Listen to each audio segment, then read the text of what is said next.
세상을 살아가는 동안에 나의 힘을 의지할 수 없으니 기도하고 낙심하지 말 것은 주께서 참 소망이 되심이라. 다시 한번 이 세상을 살아가는 동안에 나의 힘을 의지할 수 없으니 기도하고 낙심하지 말 것은 주께서 참 소망이 되심이라. 하나님의 꿈이 나의 비전이 되고 예수님의 성품이 나의 인격이 되고 성령님의 권능이 나의 능력이 되길 원하고 바라고 기도합니다. 주의 길을 걸어가는 동안에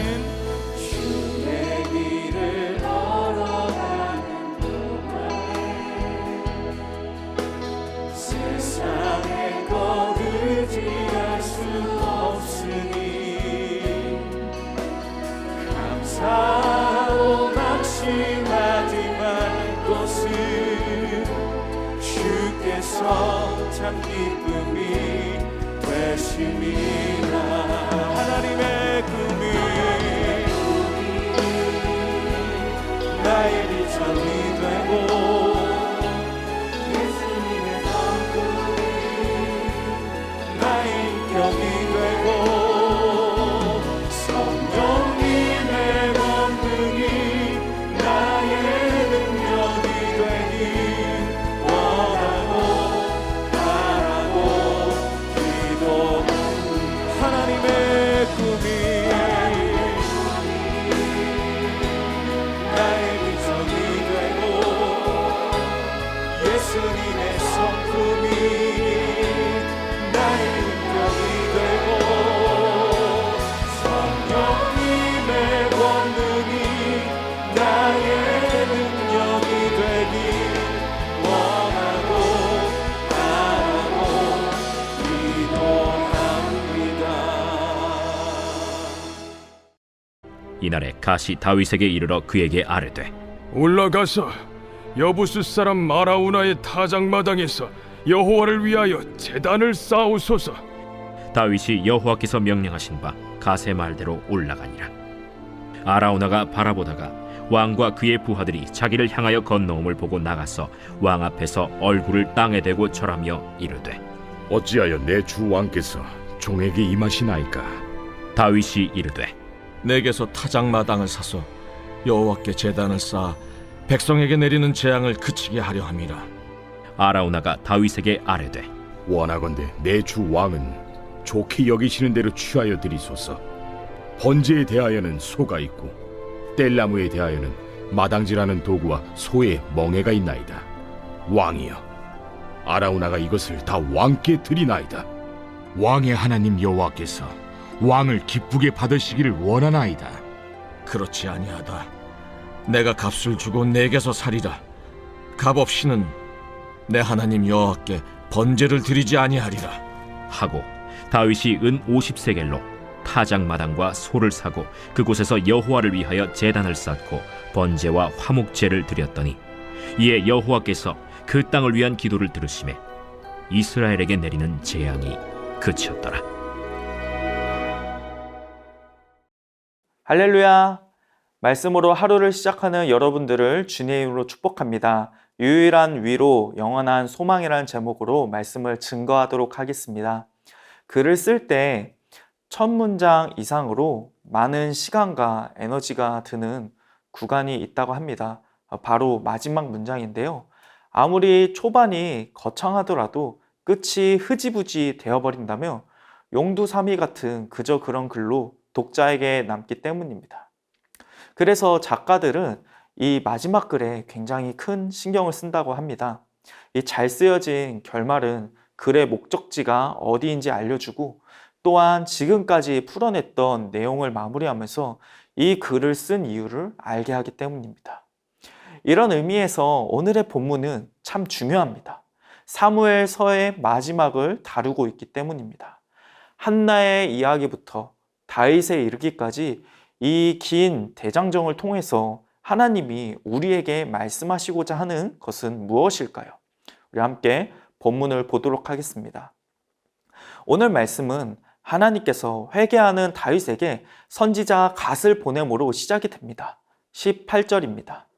이날에 갓이 다윗에게 이르러 그에게 아뢰되 올라가서 여부스 사람 아라우나의 타작 마당에서 여호와를 위하여 제단을 쌓소서 하매. 이 말씀은 하나님께서 다윗의 회개 기도를 들으시고 용서해 주실 것이니 속죄의 제사를 드리라는 것입니다. 그런데 그 장소가 좀 특이합니다. 아라우나의 타작마당이라고 합니다. 16절을 보면 하나님께서 이스라엘에 재앙을 내리셨다가 궁휼히 여기셔서 손을 멈추셨던 곳입니다. 이 타작마당은 하나님께서 용서와 자비를 베푸신 곳이고 또 인간의 입장에서는 하나님의 은혜를 경험한 곳이라고 할 수 있죠. 사실 이 타작마당은 성경 곳곳에서 등장하는데요. 먼저 창세기에서 이 타작마당은 아브라함이 사랑하는 이삭을 바친 모리아산으로 등장을 합니다. 또 이후 역대하에서는 다윗이 그토록 고대하던 이스라엘 성전이 세워진 곳이죠. 마지막으로 예수님께서 십자가를 지신 골고다 언덕이 바로 이 타작마당이었습니다. 즉, 이 장소는 우리로 하여금 하나님의 구원을 바라보게 하는 것이죠. 아브라함이 이삭을 바치는 것을 통해서 하나님의 사랑하는 아들 예수 그리스도를 주실 구원 계획이 이곳에서 보여졌고 이후에 성취되었습니다. 사무엘서의 마무리가 이 타작마당에 집중하게 하는 것은 우리로 하여금 신실하게 구원을 이루어 가시는 하나님을 보게 함이라고 할 수 있습니다. 사무엘서의 처음과 끝을 자세히 살펴보면 하나님의 신실함과 긍휼하심으로 채워져 있음을 볼 수 있습니다. 사무엘서의 시작은 무엇이었죠? 자녀를 잉태하지 못했던 한나의 이야기로 시작했습니다. 거기서도 하나님은 그를 불쌍히 여기셔서 긍휼을 베푸시고 잉태를 하게 하십니다. 한나는 그래서 낮은 자를 높이시는 하나님을 찬양하였죠. 사무엘서의 마지막은 어떻습니까? 결국 죄에서 벗어나지 못하는 이 다윗과 이스라엘 향해서 여전히 긍휼의 손을 베푸시는 하나님을 보여주십니다. 마치 사무엘서의 기자는 우리에게 이렇게 말하는 것 같습니다. 보라, 진정으로 너희가 고대해야 될 왕은 누구인가? 너희의 진정한 소망과 위로는 어디로부터 오는가? 누구에게 다스림을 받아야 하는가? 이스라엘은 오랫동안 왕을 기다려왔었습니다. 힘든 사사시대를 지나서 기름 부음 받은 왕이 등장했죠.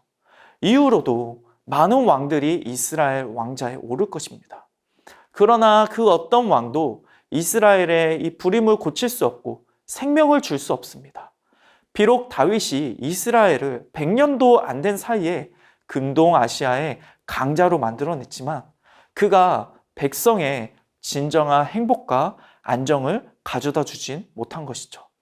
우리가 사무엘서를 통해서 궁극적으로 기억해야 될 것이 있다면 다윗의 믿음이 얼마나 좋고 그의 믿음으로 골리앗을 물리쳤고 믿음의 본이 되었는가, 우리가 그를 어떻게 본받아야 되는가, 그것이 아닙니다. 하나님의 신실하심입니다. 우리가 이 사무엘하를 보면서 후반에서 다윗의 연약함을 너무나 많이 마주하게 됩니다. 그럼에도 불구하고 우리가 목격하는 것은 하나님께서 그를 긍휼하게 여기시고 언약을 깨트리지 않고 계속해서 신실하게 이루어 가신다는 것입니다. 징계를 할지언정 하나님께서는 언약을 깨트리지 않고 구원을 이루어 가십니다. 우리의 인생의 유일한 소망과 위로가 바로 여기에 있는 것입니다. 성경의 주요 가르침을 담은 하이델베르크 요리 문답이라는 것이 있습니다. 거기서 첫 번째 문답은 이렇게 말합니다. 사나 죽으나 그대의 유일한 위로는 무엇입니까? 사나 죽으나 나의 몸도 영혼도 나의 것이 아니요 나의 신실하신 구주 예수 그리스도의 것입니다. 그는 그의 보혈로 나의 모든 죄의 값을 다 치르셨고 나를 마귀의 모든 권세에서 구해내셨으며 하늘에 계신 나의 아버지의 뜻이 아니고서는 머리털 하나도 떨어질 수 없도록 과연 모든 것이 합력하여 나의 구원을 이루도록 그렇게 나를 보존시켜 주십니다. 그러므로 그는 그의 성령으로 말미암아 나로 하여금 영생을 확신하게 하시며 이제부터 그를 위하여 살기를 진정으로 바라도록 만드시고 또한 그렇게 살 준비를 갖추도록 만드십니다. 저는 오늘 본문을 보며 참 많은 위로를 얻었습니다. 그리고 이 문답이 생각이 났습니다. 구원에 합당하게 만들어 가시는 하나님의 그 사랑과 신실하심, 이 모습이 본문에서 나타나기 때문입니다. 성도는 하나님의 사랑으로 한층 더 성숙해져 갑니다. 하나님의 그 사랑에 걸맞는 사람으로 지어지기를 소망하게 됩니다. 다윗이 겪었던 가장 큰 문제는 죄로 인하여서 하나님과 멀어지게 된 것입니다. 누군가가 나에게 와서 잘못을 했다고 쳐봅시다. 그가 아무리 죄값을 치렀다라고 해도 그와 다시 아무렇지 않게 가까이 할 수 있느냐? 그거는 별개의 문제죠. 그런데 하나님은요, 다윗에게 제사의 기회를 주십니다.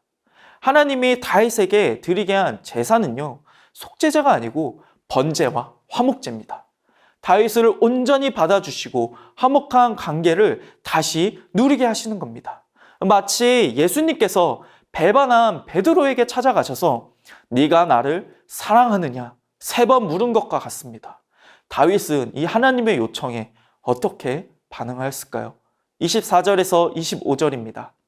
왕이 아라우나에게 이르되 그렇지 아니하다.